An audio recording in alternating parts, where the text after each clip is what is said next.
not only does the government sometimes stick its nose into the classroom and try and inject things that are counterproductive to a child's education, uh, like religion, for example, but sometimes they just flat out don't want to see people getting along, which is kind of strange. But in Idaho, that seems to be the case. And my colleagues are here to take it away for us. A West Ada school district teacher was asked to remove classroom signs promoting inclusivity, igniting controversy over free expression and the role of personal values in education. The sign, which emphasized messages of acceptance and diversity, reportedly conflicted with district policies, prompting pushback from both community members and advocacy groups. Supporters argue that such messages foster a safe and welcoming environment for students, while critics claim they could be seen as political statements. The incidents fueled ongoing debates about teachers' rights, school policies, and the boundaries of classroom expression. As tensions rise, the district faces increasing scrutiny over how it balances inclusivity while maintaining a neutral educational space. And this story is brought to you by somebody that I don't remember, and I'm hoping AJ can help me with that. Yeah, sure. It was the Idaho Education News by Idaho News on March 13, 2025. Well, I'm sure even though it was by Idaho News, a person somewhere wrote it. But I'll tell you this, I forgot who was introducing this. So I just said my colleagues are here to take it away. Infidel, AJ, I wasn't sure which one of you was grabbing that. So thanks for coming in. But I will tell you this. Let's see. I have the article here, and it looks like it was written by a Sarah Inama. So there, we have come full circle. We've all helped each other, and we've got the full story now. But yeah, there is a school. Go ahead. Quick correction. I think that is actually the name of the teacher. All right. I think you're right. Oh, you are right. Wow. We've got the teacher. We've got everything wrong tonight, folks. Yeah, don't worry, guys. Carly Flandro. Carly, I'm gonna send Carly an email and be like, hey, I am so sorry that we butchered this article, but it was a great article, and I hope you enjoy this. I hope you enjoy this show about it. Now, can we move on, please? Can we move on? Thank you. Look, this teacher is trying to create a positive environment. I think, if we consider the article we talked about last night, right? That had to do with children not receiving food, alluding to the idea that children actually learn better when they're more well-fed, when they know where their next meal is coming from, where there's not food insecurity, where they're in an environment that is reliable to them. Well, we see a teacher doing the same thing, but trying to promote inclusivity in the classroom, showing posters that says everyone's welcome here, showing signs of different colored hands, different sizes, all coming together, right? Promoting unity in a classroom. I don't think that there is anything wrong with that. That certainly doesn't detract from the learning environment as the policy of the school district would have you believe. So I'm confused as to what the message is here. And AJ, I thought you might want to talk a little bit about the confusing messaging. Yeah, I was confused too. Like who knew that a little piece of paper on a wall in a classroom somewhere in Idaho could cause such a stir? It even caught the attention of national news outlets. But what I don't understand is the district's policy. It says that, it encourages staff to display the American flag, banners, posters, signs, or photos, but they need to be, quote, content neutral and conducive to a positive learning environment, respect the dignity of others, acknowledge the rights of others to express different opinions, and foster and defend intellectual honesty, freedom of inquiry and instruction, and freedom of speech and association. Now, the Idaho Code also says that students should not be taught any sex, race, ethnicity, religion, color, or national origin is inherently superior or inferior, or that individuals should be treated adversely due to any of those qualities. But that part is what confuses me, because they are supposedly advocating for equality and inclusivity. by saying that everyone should be treated equally. And isn't that exactly what the sign is saying? The sign is saying everyone is welcome. So what is Yeah. the problem if it's with what they want? Yeah, there's certainly no race or creed or culture being promoted as being better than the other, right? So I do think that would be conducive to a positive learning environment where somebody might not feel othered. For example, in states like Oklahoma and Louisiana, who have mandated the 10 Commandments or the reading of the Bible being in every classroom, right? Would a Hindu student feel accepted there? Absolutely not. Would a Muslim, would a dark-skinned person in this group of largely white students feel at home in an environment like this? I would say no. But over here in Idaho, we have a teacher, Sarah Inama, who makes it clear that everybody's welcome here. And I think that does create a conducive environment. But the school points to the guidelines, right? The rules, the policy that is in black and white. But what is really important here is what Sarah Inama is being told behind the scenes, and that is, quote unquote, everyone is welcome here is not something that everybody actually believes, right? I mean, the school district didn't reference that thought process, did they? And so, Infidel, I wanted to go there. What are your thoughts on that? Everyone is welcome here being something, that's not acceptable. Well, Jimmy, I like both of you. I was a little puzzled on how everyone is welcome here is a controversial statement. And it did make me wonder if that is somehow an issue. Does that mean that they actually don't want everyone to feel welcome?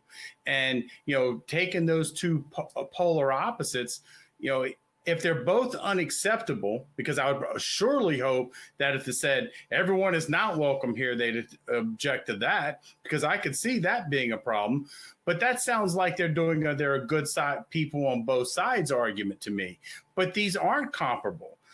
If one side wants to exclude people and the other side says, hey, we can all work together, I think it should be rather simple to understand that this isn't a matter of, well, we're just going to kind of meet in the middle. No, because in a school or environments like this, one's right and one's wrong. It somewhat reminds me of the question of what do you call 9 people at a dinner party with a Nazi? You have a group of 10 Nazis at a dinner party.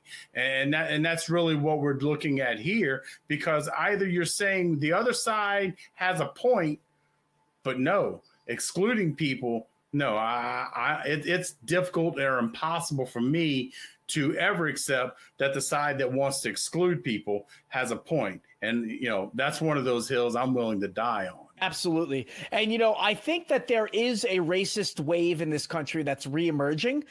It's encouraging racists at all levels to follow suit. The racists in the school district that have been quiet for so long and just accepted that society is ready to move on. Well, now they are, as we've heard so many times this past political season, saying the quiet parts out loud.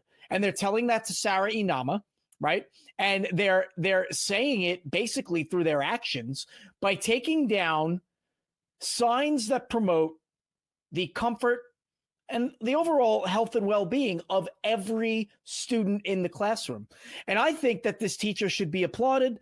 AJ, I know that you have some thoughts on the kind of support that the teacher deserves, and I thought you might want to expand on that. Yeah, I want to mention quickly that in 2021, the state actually banned critical race theory in public schools classrooms. So yeah, they're definitely, they have some racist undertones there. But yeah, this teacher completely deserves the attention that she's getting, but in a good way, because she hasn't backed down from her belief. She didn't allow the district to push her around. And the best part is that despite the district asking for the sign to be taken down, she has received a massive amount of support from, she's been getting emails with supportive notes. The local community is standing with her. Parents are standing by her. Students at the West Ada Renaissance High School actually did a walkout protest in support of Mr. Sinama. They were holding signs with messages like loving is including, equality is not political. And I think this is exactly how change is effective. You speak up, get out there, you stand up, you walk out, whatever you need to do, you raise awareness of the issue, and you find people who are willing to do those things with you in order to benefit that, to get, with that effort. Yeah, well, when you cannot rely on the court or just sound law and order, you have to rely on the court of public opinion, and that again is being exemplified by all the support. Over 70 organizations have voiced their support, have shown the signs that the teacher is being asked to take down on their own media outlets. One being the Wasmuth Center for Human Rights. And, there's a whole lot of other organizations in there. Boise with Kids, Full Swing, Boise Guru, Babe Vote. I'm not really sure who they are. Habitat for Humanity is supporting this teacher. So, I think she's doing good work. You have to speak up, especially when the quiet parts are being said out loud. You have to say the loud part louder, right? I mean, I don't know if that's a really good analogy, but I mean, I think for me, the loud part is the obvious unity, the inclusivity, the healthy learning environment for the next generation of people who are going to take care of our species. And so, on that note, I think that, this is a really good, well-written article. There are I noticed.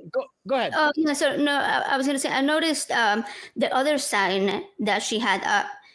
I think that the reason they probably targeted that sign was because it was colored in rainbow colors, because the messaging was like something completely neutral. It said, in this room, everyone is welcome, everyone's important, everyone's accepted, respected, encouraged, valued, and equal. Like, how can anyone see that as a negative thing? I'm thinking like they just saw the rainbow and they were like, oh, LGBTQ people, Yeah. gotta take that down. Yeah, well, you can interpret anything for it to mean what you want. I mean, unfortunately, and this hurts, but the American flag is kind of seen as like a racist symbol for a lot of people, but that is flown in this classroom. And I don't agree with that. But there are elements of racism in America. And some people look at the American flag and that's all they see. There are many people that don't interpret the American flag that way. And so I think it just goes to show you that this blanket term, content neutral, it doesn't really mean anything. I mean, Infidel, what does content neutral mean? Well, as far as what content neutral means in this context, sounds like it means let's enable the worst people in our society at the cost of being inclusive. This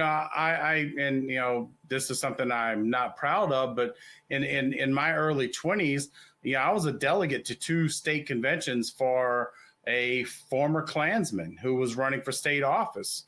I was involved in 3 campaigns, 2 very actively. So coming from that background and looking at what people get away with now, we would never have said many of these things then. And to think that now we've shifted so far.